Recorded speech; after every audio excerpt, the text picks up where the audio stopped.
චුට්ටක් එන්න. පහලටද යන්නේ? ඔයා කාන්තාවක්ද? එහෙනම් මේක අහලා යන්න. එයා කාන්තාවක් නම් අනිවාර්යෙන් මේක අහන්න ඕන. ඔයා අම්මා කෙනෙක් නම් අනිවාර්යෙන් ඔයාගේ දුවට මේක කියා දෙන්න ඕන.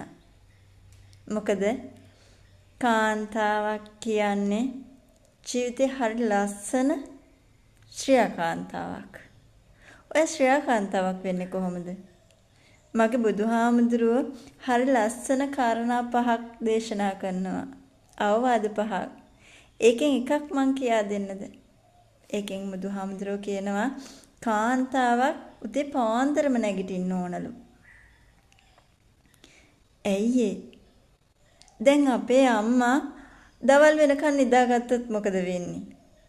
අපි ඔක්කොම බඩගින්නේ නේද? අපි ඔක්කොටම කෑම නැහැ. කුස්සිය පලාතේ යන්න බෑ. ඇයි? අම්මා නිදි. එහෙනම් මොකද වෙන්නේ? ඒ ගෙදර සාර්ථක නිවසක් වේවිද? මෙන්න මේ පුංචි පුංචි දේවල් වලින් ගෙදර අඩදබර වෙන්න පුළුවන්. ඒක නිසා ඔයා කාන්තාවක් නම් උදේ පාන්දරම නැගිටින්න පුරුදු වෙන්න. නැගිටලා ගෙදර වැඩ කරන්න. උයලා පිහලා කෑම ටික හදලා ගෙවල් දොරවල් අස්පස් කරගන්න පුරුදු වෙන්න. මොකද විවාහ ජීවිතයක් නම් ඒ විවාහය දෙදරන්නත් මේ පුංචි කාරණා වුණත් හේතුවක් වෙන්න පුළුවන්. ඒක නිසා මගේ බුදුහාමුදුරුවෝ ඒ දුන්න අවවාදේ උදේ පාන්දර නැගිටින කියනක කම්මැලි කමට හිටියොත් අපේ ජීවිතය අසාර්ථකයි.